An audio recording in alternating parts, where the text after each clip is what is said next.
హైదరాబాదులో స్థలానికి కొరత ఉన్నదా? మహాత్మా గాంధీ స్టాచ్యూ పెట్టాలి అంటే ఎవరు వద్దన్నారు? ఒక హింసావాదే, ఆయన అహింసావాదే.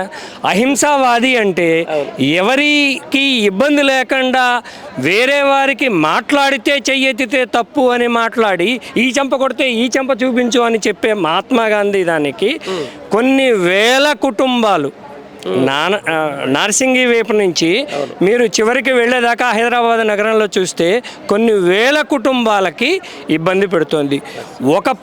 ఒక పట్టణాన్ని మీరు కనుక ప్లానింగ్ చేస్తుంటే 50 కిలోమీటర్లు అటు ఇటు మీరు వదలాలి అంటే ఈ ఆలోచన ముందరెందుకు లేదు? అదండి సార్, అసలు పర్టికులర్గా మీకు అర్థం కాని విషయం ఏంటంటే అసలు మూసీకి బఫర్ జోన్ అనేది FTL అనేది ఇంతవరకు ఎక్కడ ఒక పారామీటర్ సెట్ చేయలే లేదు.